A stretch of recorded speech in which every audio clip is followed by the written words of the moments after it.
हाँ जी बेटे, तो आज हम बात कर रहे हैं डायफ्रैक्शन ऑफ लाइट की। डायफ्रैक्शन ऑफ लाइट क्या है? It is the process of bending of a light around the corners of an obstacle और aperture in its path. Light के रास्ते में अगर हम कोई ऑब्स्टेकल डाल दें तो उस ऑब्स्टेकल के किनारों से लाइट का बेंड होना, इस प्रोसेस को डायफ्रैक्शन बोलते हैं।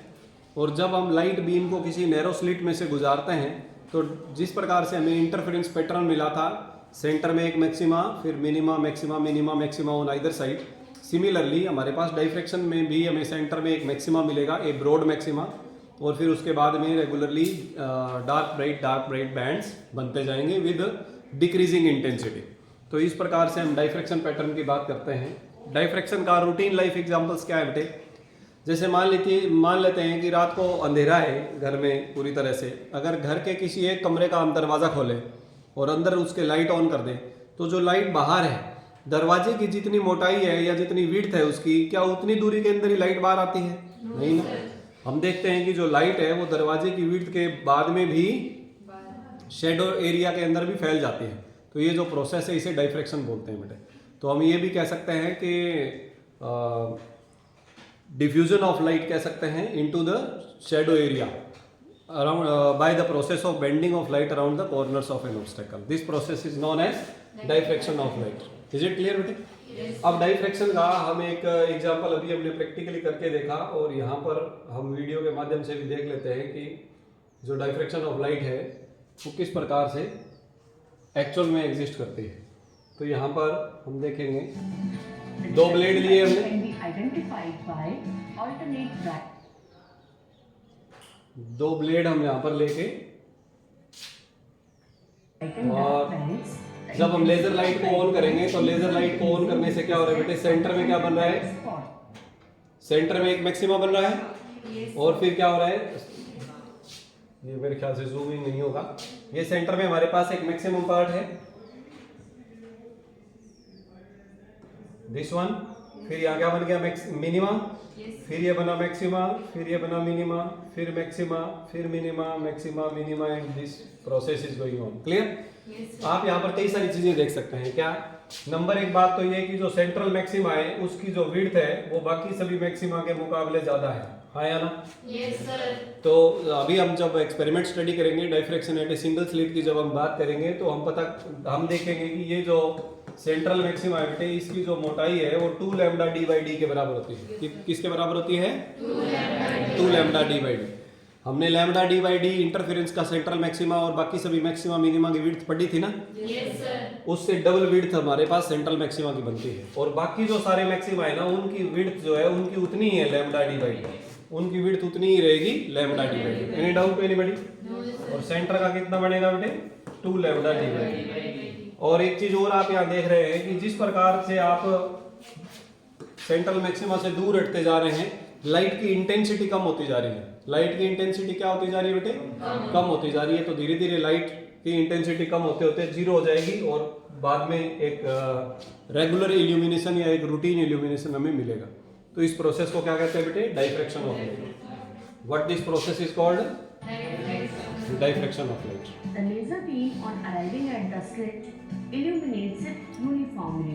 After आपने यहाँ पर दो ब्लेड की हेल्प से इसे एक स्लिट सिस्टम बनाया। सिंगल स्लिट है, स्लिट मींस होल, एक रास्ता जी जहाँ से लाइट गुजर सके। और यहाँ आपने एक सोर्स ऑफ लाइट लिया लाइक लेजर बीम, और यहाँ आपने क्या लगाया? स्क्रीन लगाया। तो इसे बोलते हैं बेटे diffraction at a single slit. इस एक्सपेरिमेंट को हम अभी स्टडी करेंगे। in the slit, the light propagates in all directions. That is, the slit becomes the source of smaller light waves known as wavelets. These wavelets interfere constructively and destructively. आपने अभी यहाँ क्या देखा कि सिंगल स्लिट में से क्या होगा? जो वेव फ्रंट निकल रहा है, वेव फ्रंट के जो सेकेंडरी वेवलेट्स हैं वो आपस में इंटरफियर करते हैं, और जहाँ वो कंस्ट्रक्टिवली इंटरफियर करते हैं वहाँ पर मैक्सिमा बन जाता है, और जहाँ डिस्ट्रक्टिवली इंटरफियर करते हैं वहाँ क्या बन जाता है? मिनिमा बन जाता है। Producing bright and dark bands on the screen. At a point on the screen where light waves arrive in phase, constructive interference takes place, and this जहाँ पर लाइट वेव्स सेम फेज में आती हैं तो constructive interference रहेगा, और out of phase जाएंगे तो क्या हो जाएगा बेटे? Destructive interference. to a bright spot on the screen. Similarly, At a point on the screen where light waves arrive out of phase, destructive interference takes place, and this led to a dark spot on the screen. Destructive interference means two light waves cancel each other's intensity and resultant light intensity is zero. That is a perfect dark spot. Now observe this carefully. We are moving the laser beam across the width of the razor blade. No pattern is observed when beam is totally blocked by the blades. Move the setup closely so that laser beam comes out through the slit. आप जब इस laser light को blade के अलग अलग portion से गुजारेंगे तो आप जब पूरी तरह से लाइट बीम ब्लॉक हो रही है तब हमें कोई इंटरफेरेंस पैटर्न या कोई डायफ्रैक्शन पैटर्न नहीं मिल रहा है, और जब आपने स्लिट विड्थ बहुत ज़्यादा बड़ा कर दिया तब भी आपको कोई डायफ्रैक्शन पैटर्न नहीं मिल रहा है। Observe that diffraction pattern is visible when light is passing through the slit formed by the edges of razor blades.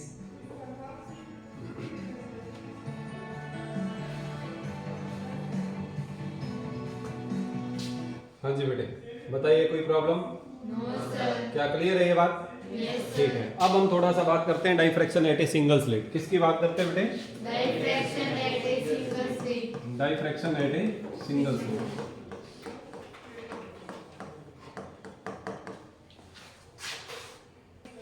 हाँ जी बेटे, अभी जब मैं आप बच्चों को डाइफ्रैक्शन का इंट्रोडक्शन दे रहा था तब मैंने आप बच्चों को बताया कि दो टाइप की डाइफ्रैक्शन हमने कई बार पहले भी स्टडी किया है, पहले सिलेबस में भी इंक्लूड किया जाता था, Fresnel and Fraunhofer type of diffraction.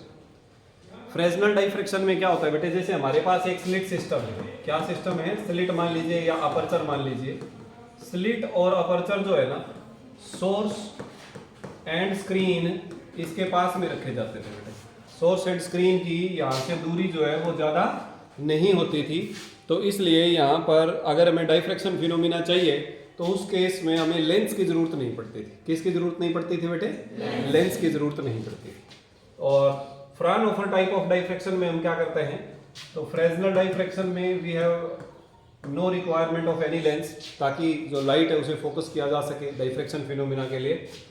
But Fraunhofer type of diffraction में हम क्या करते हैं, ये जो सोर्स और स्क्रीन की जो डिस्टेंस है ना बेटे, ये बढ़ा देते हैं। यानी जो स्लिट सिस्टम है हमारा, जो अपर्चर है जहाँ से लाइट डाइफ्रैक्ट होनी है वेव फ्रंट निकलने के बाद, इनसे दूरी सोर्स की भी ज़्यादा और स्क्रीन की भी ज़्यादा।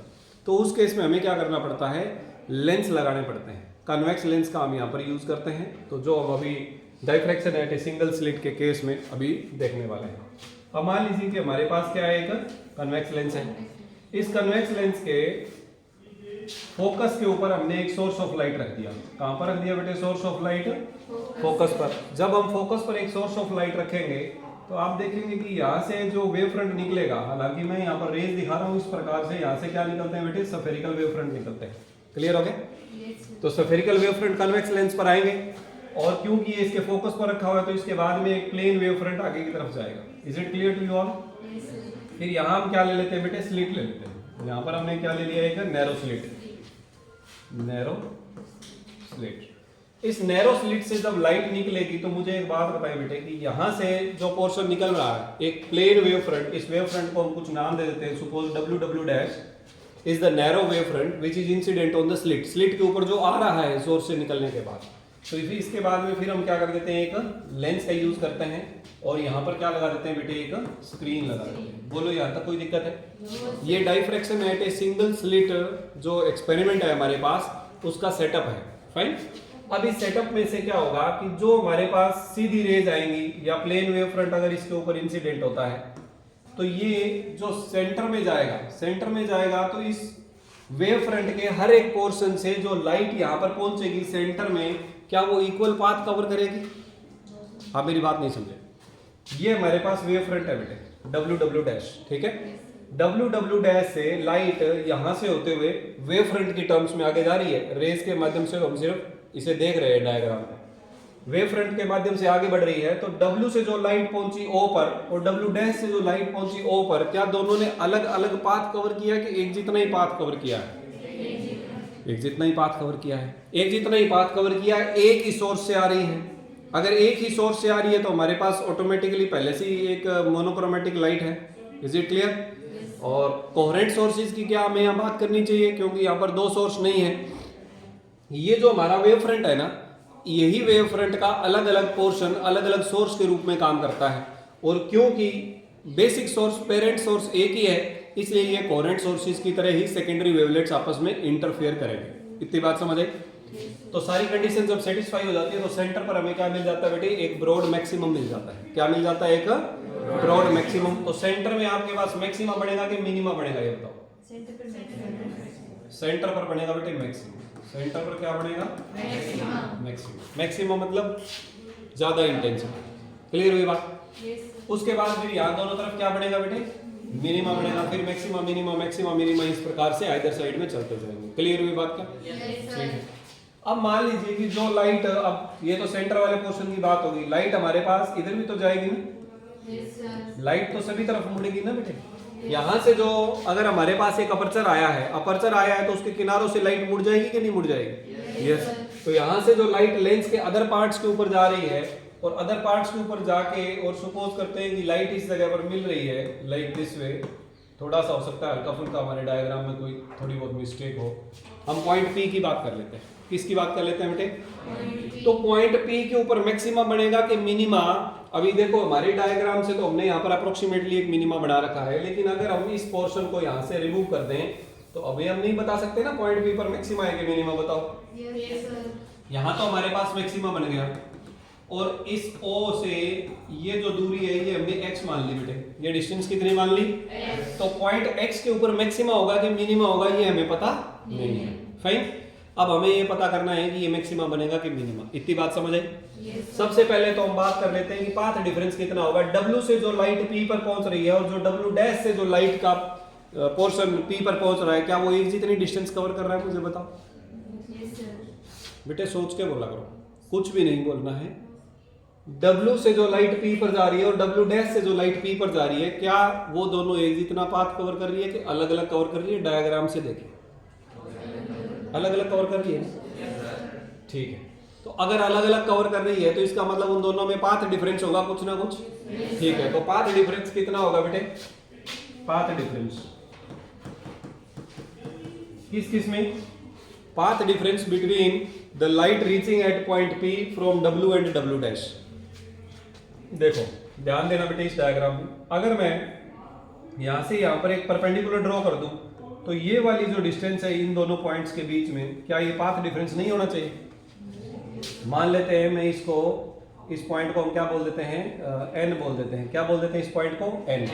WN हमने क्या कर दिया, इसके ऊपर एक परपेंडिकुलर ड्रॉ कर दिया, तो W डैश n जो है वो क्या आ गया बेटे? Path difference. क्यों? क्योंकि अब n से जो लाइट P पर जा रही है और W से जो जा रही है वो बराबर पाथ कवर कर रही है। इसका मतलब ये नीचे वाली लाइट इतना पाथ ज्यादा कवर कर रही थी पहले से। यस और नो? ठीक है। तो फिर हमने क्या किया, तो पाथ डिफरेंस कितना आ गया बेटे हमारे पास? W dash n। अब ये W डैश n क्या होगा वो समझने की कोशिश कीजिए। एक नई स्लाइड में आप बच्चों को समझाता हूँ। ये हमारे पास W डैश है, और W डैश जो है ये एक दूसरे से स्मॉल d की दूरी पर है। इसे हम स्लिट विड्थ बोलते हैं। क्या बोलते हैं बेटे? Slit width. ठीक है। और ये हमने पॉइंट ले लिया n, जो हमने परपेंडिकुलर ड्रॉ किया था। ये हमारे पास परपेंडिकुलर था। Any doubt anybody? तो ये जो हमारे पास एंगल है, मान लीजिए कि ये एंगल कितना है? थीटा। अगर ये एंगल थीटा है तो W डैश n बराबर क्या होगा बेटे? परपेंडिकुलर है ना ये। परपेंडिकुलर क्या होता है? Hypotenuse into sine theta. क्या आप बच्चों को पता है साइन थीटा बराबर परपेंडिकुलर बाय हाइपोटेन्यूज होता है? तो परपेंडिकुलर क्या होता है? Hypotenuse multiplied by sine theta. Hypotenuse कौन है? D। तो W डैश n किसके बराबर आ गया बेटे? D साइन थीटा के बराबर आ गया। किसके बराबर आ गया? कोई दिक्कत किसी बच्चे को? पक्की बात है? तो ये हमारे पास आ गया पाथ डिफरेंस बराबर D साइन थीटा। क्लियर? तो हमने पता किया how much is the path difference? D sine theta. किस किस के बीच में? उस लाइट के बीच में जो पॉइंट P पर पहुंच रही है W से और W डैश से। क्लियर? ठीक है। अब देखो बेटे, अब हमारे पास जो पॉइंट P है, ये है हमारे पास पॉइंट P। W से कुछ लाइट यहाँ पर पहुंच रही है और W डैश से कुछ लाइट यहाँ पर पहुंच रही है वेव की टर्म्स में। क्लियर? ध्यान से समझना मेरी बात को। मान लेते हैं कि जो W से लाइट पहुंची वो 3 वेवलेंथ के बराबर डिस्टेंस कवर किया उसने, 3 बार लैम्डा के बराबर। यहाँ से लेकर यहाँ तक 1 लैम्डा, फिर यहाँ से यहाँ तक 2 लैम्डा, फिर यहाँ से यहाँ तक 3 लैम्डा। क्लियर? और हम ये भी मान लेते हैं कि W डैश से जो पहुंच रही है वो हमारे पास 4 वेवलेंथ कवर करके पहुंच रही है। कितनी वेवलेंथ कवर करके पहुंच रही है बेटे? 4 वेवलेंथ कवर करके पहुंच रही है। क्लियर होगी ये बात क्या? ठीक है, तो हमने मान लिया कि लेट WP जो है वो 3 लैम्डा है और W डैश P जो है वो 4 लैम्डा है। इसका मतलब पाथ डिफरेंस कितना आ गया बेटे? लैम्डा के बराबर आ गया। दोनों के बीच में पाथ डिफरेंस कितना आ गया? लैम्डा। अगर दोनों के बीच में पाथ डिफरेंस लैम्डा आ गया तो ध्यान से समझिएगा, अगर मैं इस वेव फ्रंट को, ये जो हमारे पास WW डैश वेव फ्रंट है, ये हमने एक प्लेन वेव फ्रंट ले रखा है WW डैश, इसको 2 पार्ट्स में बांट देता हूँ। कितने पार्ट्स में बांट देता हूँ बेटे? 2 पार्ट्स में बांट देता हूँ। इसे हम कुछ पॉइंट बोल देते हैं, सपोज A बोल देते हैं। चलिए, क्या बोल दिया हमने इसे? A। तो बताओ मुझे, पॉइंट P पर W से और W डैश से जो लाइट पहुंच रही है वो कितने पाथ डिफरेंस से पहुंच रही है?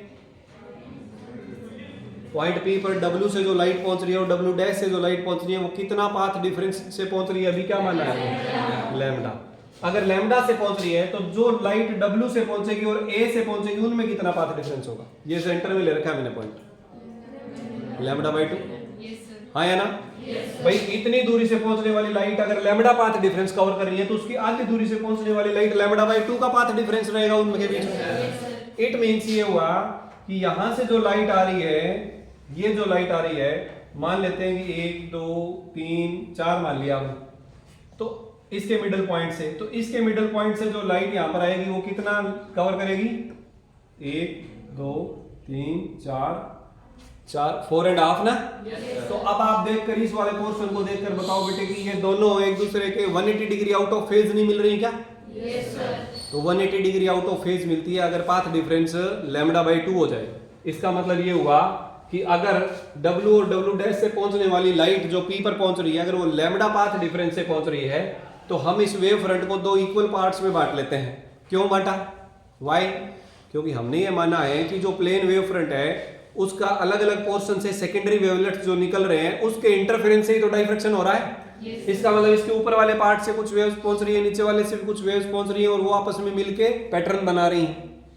तो इसलिए हमने इसको 2 बराबर भागों में बांट लिया।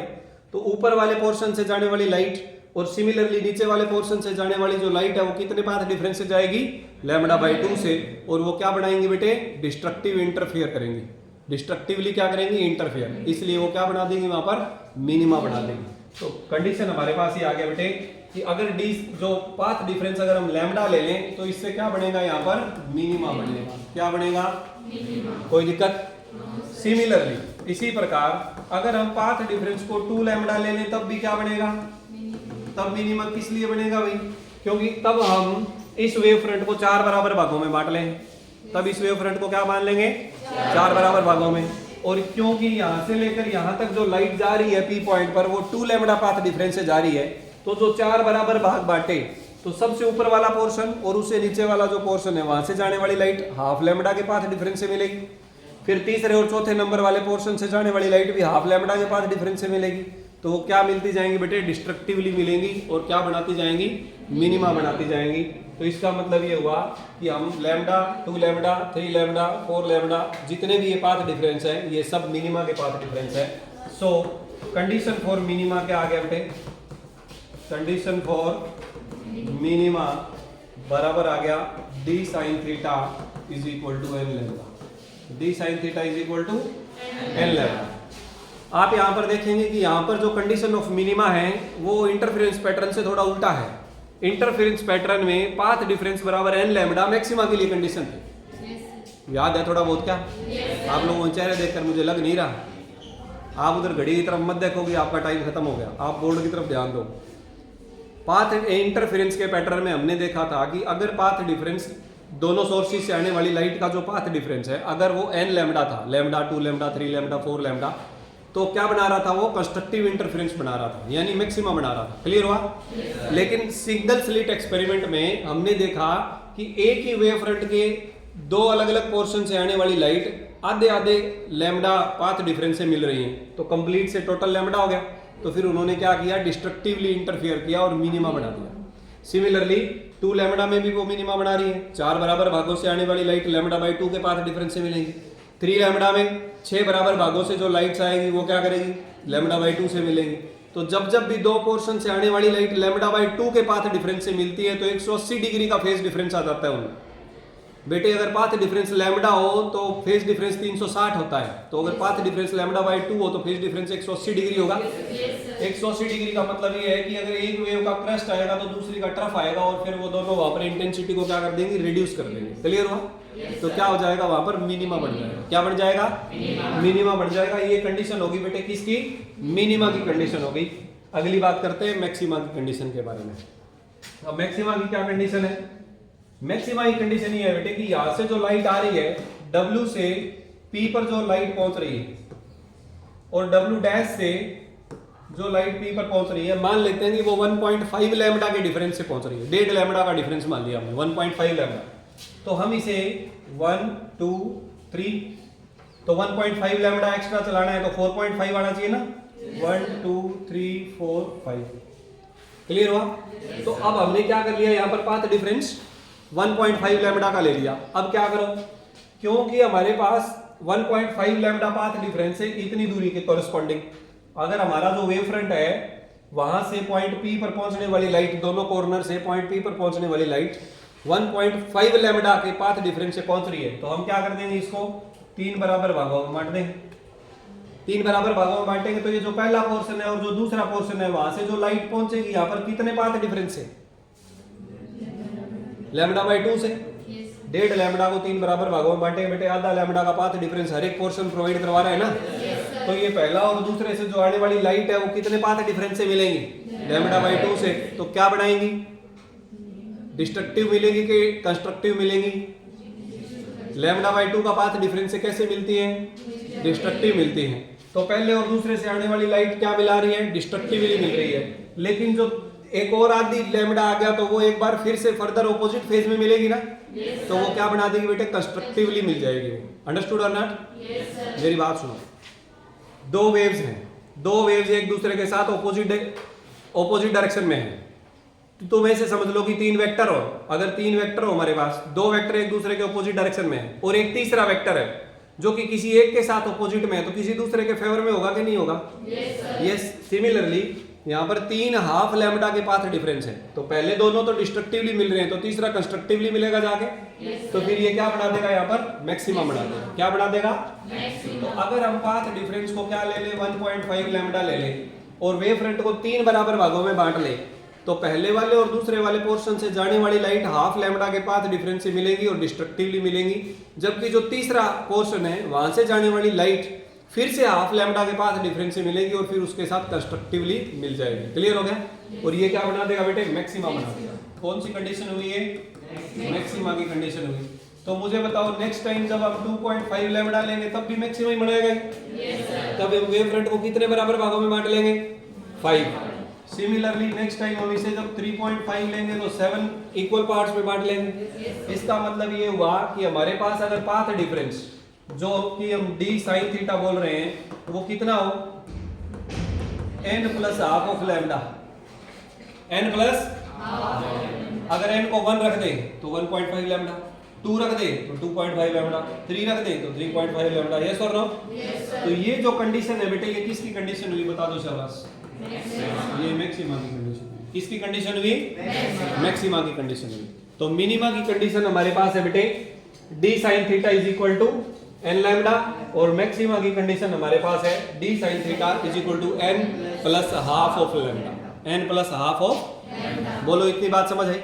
तो क्योंकि हमारा टाइम खत्म हो चुका है तो हम इस क्लास को यहीं बंद करते हैं। अभी हमारा जो diffraction at a single slit half हुआ है सिर्फ पोर्शन, अभी हमने सिर्फ कंडीशंस पढ़ी हैं कंस्ट्रक्टिव की और डिस्ट्रक्टिव की। इसके बाद में हम क्या करेंगे, सेंट्रल मैक्सिमा कितनी मोटाई का होगा ये पता करेंगे, बाकी सारे मैक्सिमा और मिनिमा दोनों साइड में कितनी कितनी मोटाई के होंगे, यानी विड्थ कैलकुलेट करेंगे, फ्रिंज विड्थ, और भी कुछ कंडीशंस के बारे में यहाँ बातचीत करेंगे। ठीक है, तो इस क्लास में इतना ही, मिलते हैं नेक्स्ट क्लास में।